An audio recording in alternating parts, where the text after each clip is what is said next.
Company create कर लेंगे कि नॉर्मल तरीके से जैसे करते हैं। फिर उसके बाद में आपको यहाँ पे ये GST एस कर देना दूसरा ये इसमें इसका 10 नंबर डाल देंगे, यहाँ पे कंपनी सेलेक्ट कर लेंगे। अच्छा यहाँ से और भी डिडक्टर आ जाते हैं, जैसे F12 प्रेस करोगे और इसे यस कर दोगे तो यहाँ पे और डिडक्टर सारे शो कर देते हैं।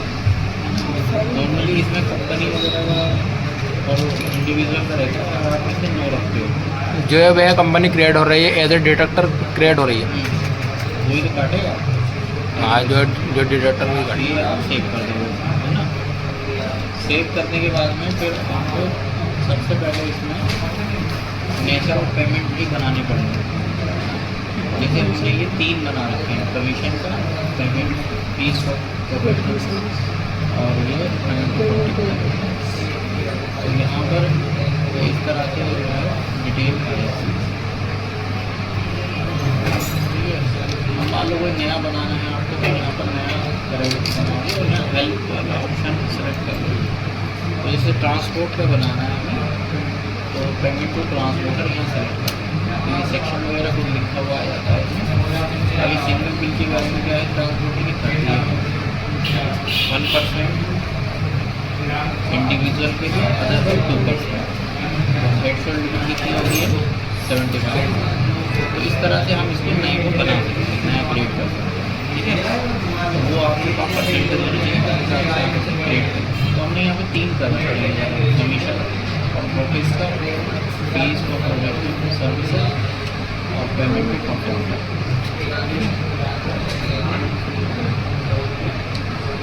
हेलो, करना होगा।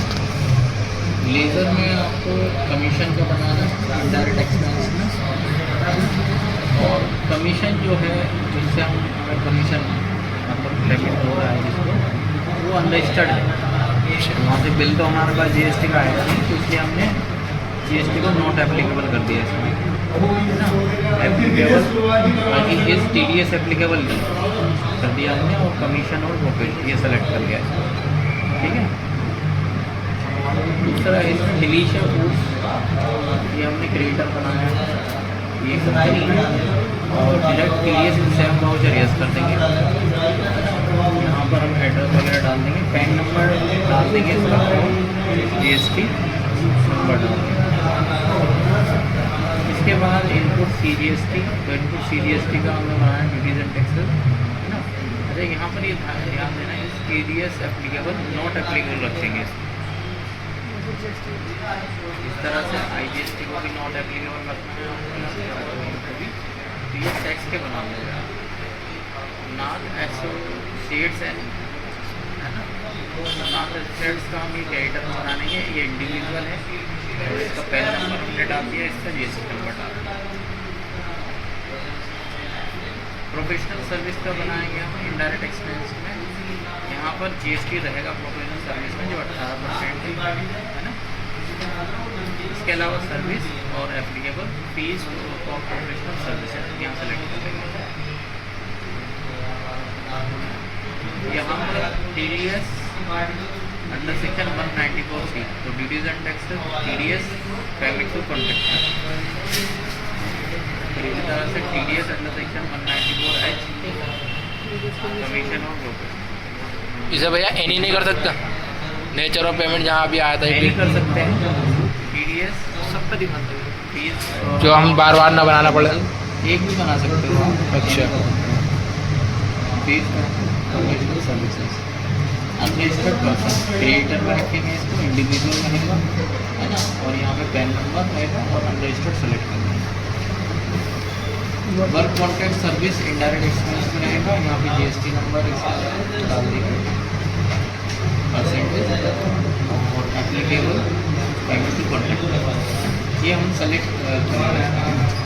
तो ये सारे हमने बना लिए हैं। इसके बनाने के बाद में यहाँ पर एंट्री करेंगे, तो एंट्री कर लो आप। सबसे पहले एंट्री हम कमीशन वाले की करेंगे, जिसको हम कमीशन पेड कर रहे हैं किसी पर्सन।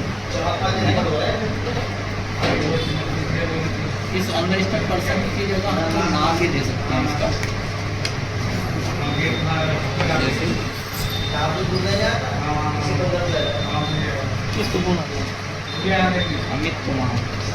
अमित कुमार का वो नेम दे दिया हमने इसका अनरजिस्टर्ड पर्सन है। ठीक है, तो यहाँ पर हम इसे मान लो अमित कुमार को कमीशन दे रहे हैं, तो कमीशन आप दे रहे हैं। कमीशन की लिमिट क्या थी आपकी? 15,000 की लिमिट है इसमें, मगर शायद चेंज हो गई 2% और 20 हो गई है ना, इसको शायद चेंज कर लेते हैं।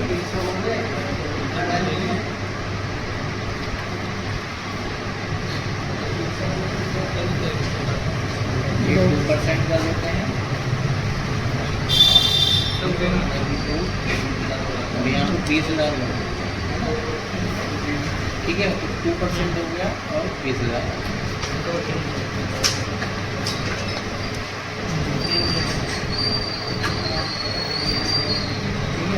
अब क्या होगा, हमने मान लो इसको कमीशन पे पेड कर रहे हैं 25,000 का पेड कर रहे हैं। ठीक है, 25,000 का इसलिए ताकि वो TDS काट के दिखा।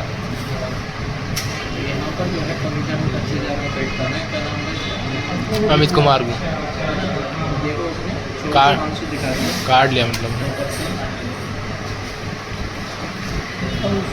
केट में TDS। TDS under section 194H। ठीक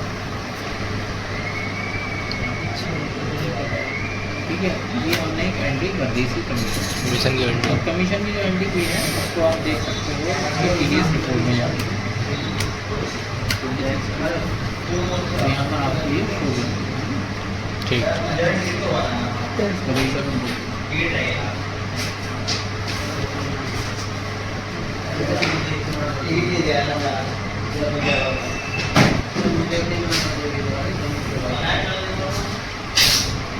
दूसरा आपका एक मान लो प्रोफेशनल सर्विस है और उसका GST का बिल आपके पास आया है, मतलब पढ़ कोई ली हुई जैसे ऑडिट की सर्विस ली होती है, तो वो आपको जब बिल देगा जो GST लग के आया है, तो उसे आपको जनरल में नहीं परचेज में करना है, हाँ। क्योंकि जनरल में ऑटोमेटिक कैलकुलेट नहीं होगा GST, आपका परचेज वाउचर में हो गया है। तो यहाँ पर उसका बिल नंबर डाल देंगे, यहाँ पर नाम एसोसिएट्स ये सेलेक्ट कर लो और इसका है प्रोफेशनल सर्विस वाली प्रोफेशनल सर्विस। अभी इसकी जो लिमिट थी वो 30,000 की है। हाँ 30,000 की लिमिट है। मान लो 35,000 रुपये तब हो गया। इसको इनपुट IGST